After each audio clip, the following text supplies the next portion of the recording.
Shalom. Firman Tuhan pada hari ini di hari yang ke-195 diambil dari kitab Mazmur pasal 25 ayat yang ke-7 dengan perikop doa mohon perlindungan.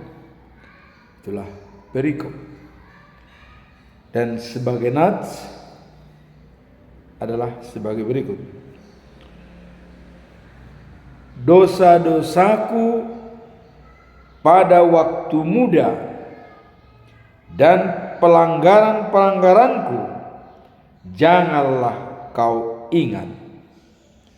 Tetapi ingatlah kepadaku sesuai dengan kasih setiamu oleh karena kebaikanmu ya Tuhan.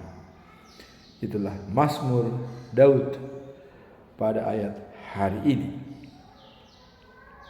Tanggal 14 Juli 2025.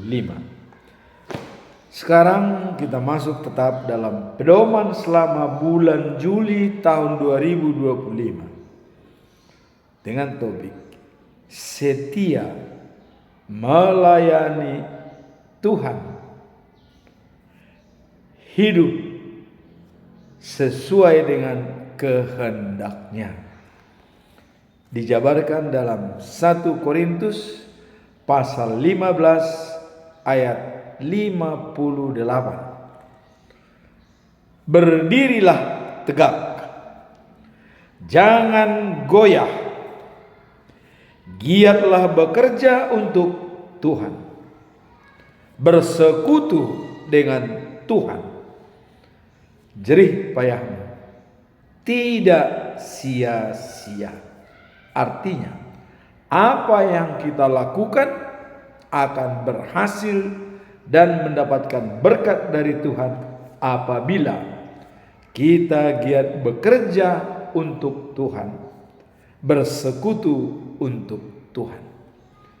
Dalam Kolose 3 ayat 23 dikatakan, bekerjalah dengan sepenuh hati dan untuk Tuhan, bukan untuk manusia. Itulah perikop kita selama bulan Juli. Artinya adanya transformasi spiritual mengandalkan Tuhan agar pekerjaan kita tidak sia-sia. Sekarang kita masuk dalam perikop hari ini. Doa mohon perlindungan dari Daud. Apa latar belakang dari ayat ini? Berbicara tentang pengampunan dan kasih dari Tuhan. Berbicara tentang pengampunan dan kasih karunia dari Tuhan. Itulah latar belakang ayat hari ini. Kemudian dalam konteks ini Daud mengungkapkan ketulusan hatinya kepada Tuhan dengan memohon pengampunan atau segala kesalahan dan pernyataannya menunjukkan sikap rendah hati dan penuh dengan kesabaran yang mendalam. Daud orang yang sangat rendah hati. Kalau kita lihat dalam pernyataan Daud, Mazmur 23 ayat yang ke-6.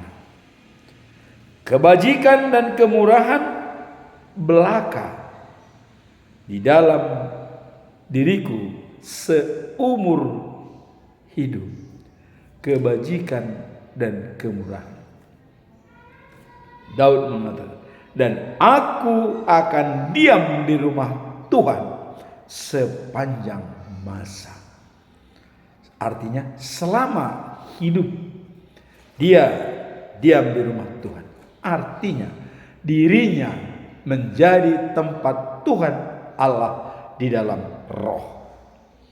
Itulah yang kita lihat latar belakang Daud mohon doa perlindungan dari Tuhan, mengingat dirinya adalah sebagai rumah Tuhan, dan juga minta pengampunan. Kemudian Daud memohon untuk tidak mengingat kesalahan masa lalunya. Artinya kalau ada dilakukan oleh Daud kesalahan-kesalahan dalam masa mudanya, dia memohon kepada Tuhan untuk tidak diingat. Dengan tidak diingat, tentu hal ini harus ada pertobatan yang sempurna. Kalau misalnya bertobat tapi melakukan lagi kesalahan, ya itu akan diperhitungkan oleh Tuhan. Tapi kalau sudah melakukan pertobatan selamanya, seperti pernyataan Daud, diam di rumah Tuhan sepanjang masa, kebajikan dan kemurahan melulu yang berada pada dirinya seumur hidup. Dalam Mazmur pasal 51 ayat 17 sampai 19 dikatakan, "Ya Tuhan, bukalah bibirku supaya membuat dan selalu memberikan puji-pujian kepadamu."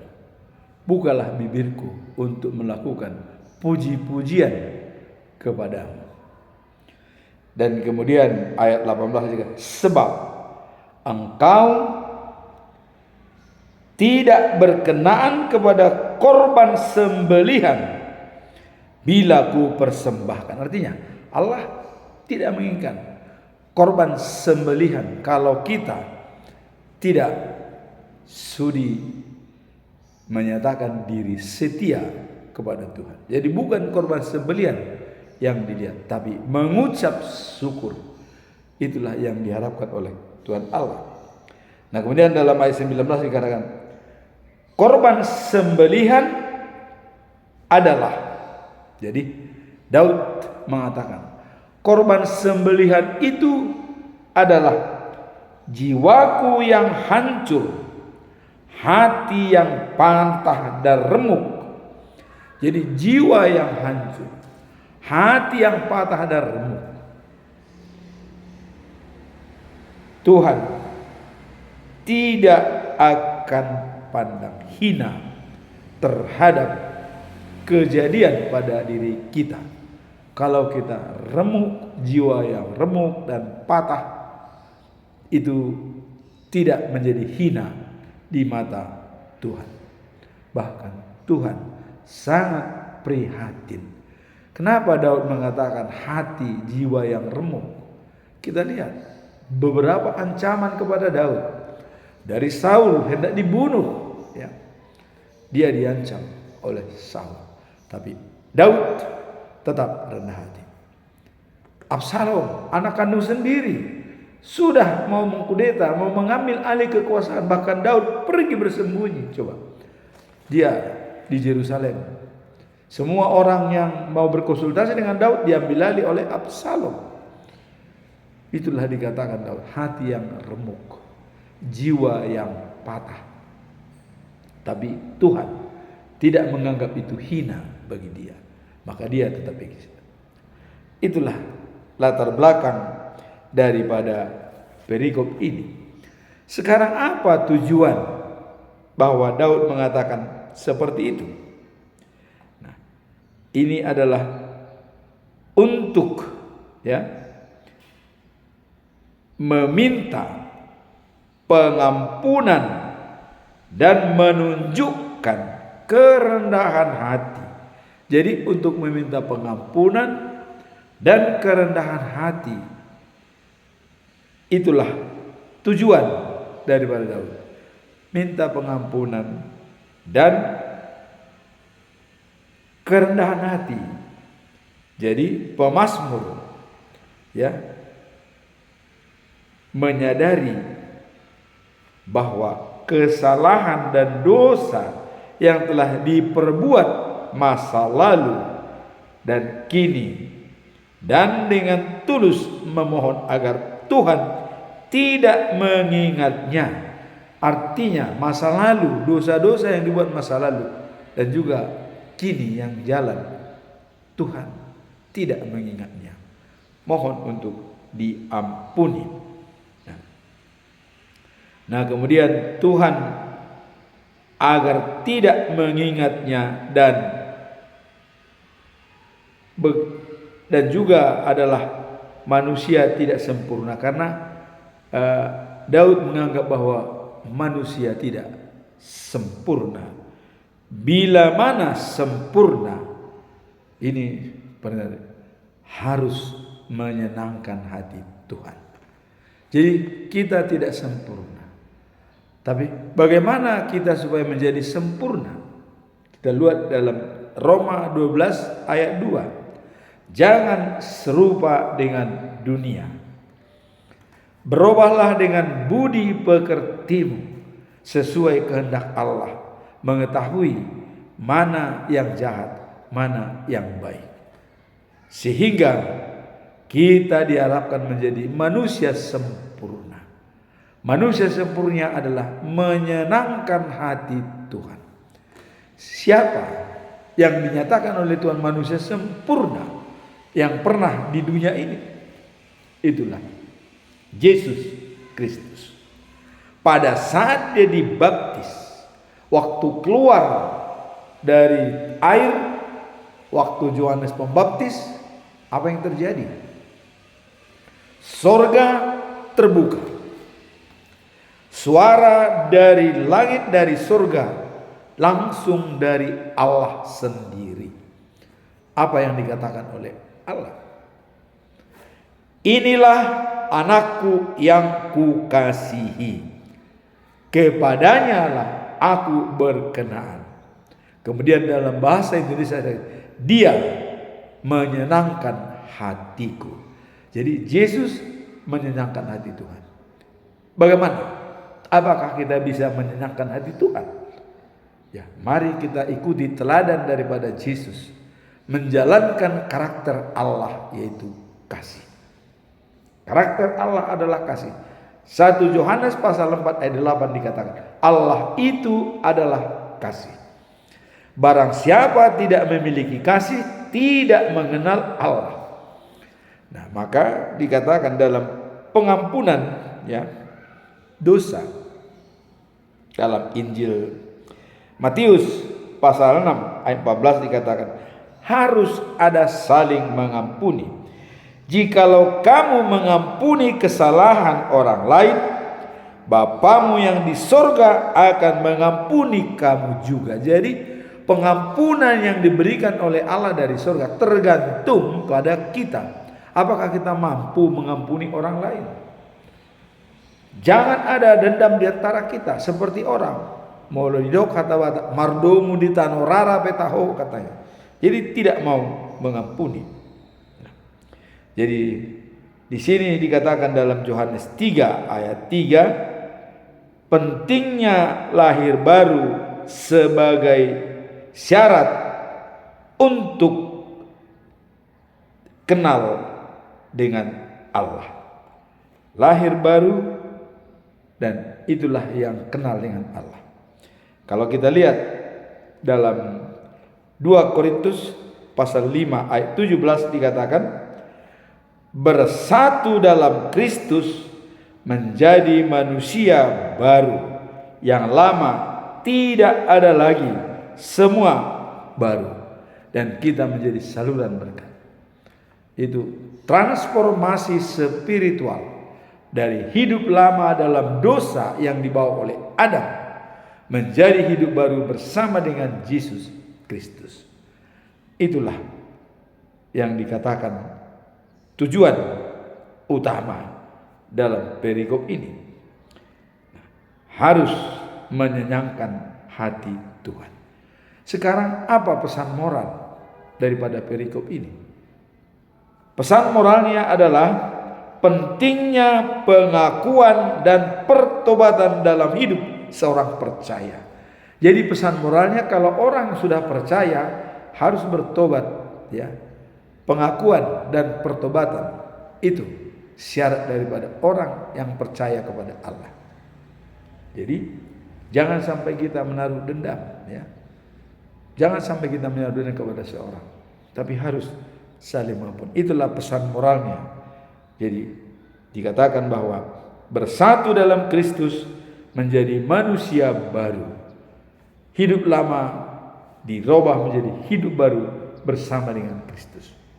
Pernah Yesus mengatakan kepada Nikodemus, Nikodemus, jadilah lahir kembali, dilahirkan kembali. Bagaimana bisa dilahirkan kembali? Nikodemus, saya sudah dewasa, mana mungkin kembali ke rahim ibuku? Yesus mengatakan, dilahirkan kembali bukan secara jasmani, tapi dilahirkan kembali adalah secara rohani untuk mendapatkan hidup yang kekal. Itulah transformasi spiritual dari hidup lama menjadi hidup baru. Itulah pesan moralnya. Dan dalam Yohanes 3 ayat 3 dikatakan pentingnya lahir baru sebagai syarat umat Allah, kepunyaan Allah. Syarat untuk menjadi kepunyaan Allah harus dilahirkan kembali. Dan itulah kedatangan Yesus ke dunia ini. Dia sudah menunjukkan dialah jalan, hidup dan kebenaran dan hidup. Tanpa melalui dia tidak seorang pun sampai kepada Bapa. Dikatakan dalam Yohanes pasal 14 ayat 6, akulah jalan, kebenaran dan hidup. Tidak seorang pun sampai kepada Bapa tanpa melalui aku. Jadi jelas, hidup bersama dengan Yesus kita menjadi transformasi spiritual dari hidup lama menjadi baru. Kita layak untuk diselamatkan. Itulah pesan moral daripada perikop ini. Transformasi spiritual dari hidup lama menjadi hidup baru. Seperti dinyatakan oleh Yesus kepada Nikodemus, ya. Seperti pedoman dalam bulan Juni tahun 2020, 2 Korintus 5 ayat 17, bersatu dalam Kristus menjadi manusia baru, yang lama tidak ada lagi, semua baru. Dan jadilah saluran berkat, bermanfaat bagi orang lain kalau kita sudah menjadi hidup baru. Sekarang apa implementasi penerapan daripada ayat ini dalam kehidupan kita sehari-hari? Penerapannya kita dapat menunjukkan dalam kehidupan sehari-hari, artinya menerapkan dalam kehidupan sehari-hari melalui tindakan pertobatan yang tulus. Jadi kalau bertobat itu dengan tulus, bukan hanya supaya dilihat orang, tapi dari hati nurani yang paling dalam. Bagaimana caranya kita untuk menjalankan pertobatan? Pertama, ya, penting untuk secara aktif menerangkan pengalaman dan kesalahan masa lalu serta meminta bimbingan Tuhan. Jadi kita perlu membicarakan pengalaman dan kelakuan kita masa lalu dan kemudian minta bimbingan Tuhan. Jadi kita harus melihat masa lalu kita, siapa kita sebenarnya. Itulah dikatakan kalau perlu pertobatan, artinya masa lalu kita adalah penuh dengan dosa karena Adam sudah berdosa. Maka dengan pengalaman itu, supaya menjadi hidup baru, kita perlu bimbingan dan perlindungan dari Tuhan.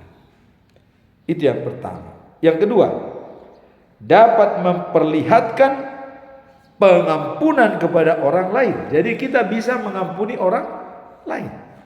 Seperti doa Bapa kami yang disampaikan oleh Yesus. Ampunilah kesalahan kami seperti kami mengampuni orang yang bersalah kepada kami. Jadi kalau ada orang yang tidak bisa mengampuni orang lain, saya mengatakan dia sesungguhnya tidak mengenal Yesus Kristus. Karena pengampunan itu datang apabila kita mengampuni orang lain. Jadi dari kita awalnya semua terjadi. Dalam Matius pasal 7 ayat 12 dikatakan, apa yang diinginkan, apa yang kau inginkan diperbuat oleh orang lain kepadamu, perbuat seperti itu. Kalau kau menginginkan pengampunan, harus mau mengampuni. Kau menginginkan kebaikan, lakukan kebaikan. Jadi tabur tuai. Apa yang kita tabur, itu yang kita tuai. Jangan pernah kita beranggapan bahwa tidak ada istilah tabur tuai. Jangan sampai hidup kita sia-sia. Seperti dalam 1 Korintus pasal 15 ayat 58 dikatakan, berdirilah tegak, jangan goyah, giatlah bekerja untuk Tuhan, bersekutulah untuk Tuhan, bersekutulah dengan Tuhan, jerih payahmu tidak sia-sia. Apa yang kita lakukan dalam hidup kita itu menjadi anugerah dan mendapat rahmat dari Tuhan Allah. Jadi implementasinya dalam Matius pasal 6 ayat 14, saling mengampuni. Itu kuncinya. Jikalau kamu mengampuni kesalahan orang lain, maka Bapamu di sorga juga mengampuni kamu. Maka doa Bapa kami diajarkan oleh Yesus pada murid-muridnya, ampunilah kesalahan kami seperti kami juga mengampuni orang yang bersalah kepada kami. Semoga filosofi daripada pengampunan ini menjadi mendarah daging bagi kita untuk menjadikan kita saluran berkat kepada semua orang. Amin. Tuhan memberkati.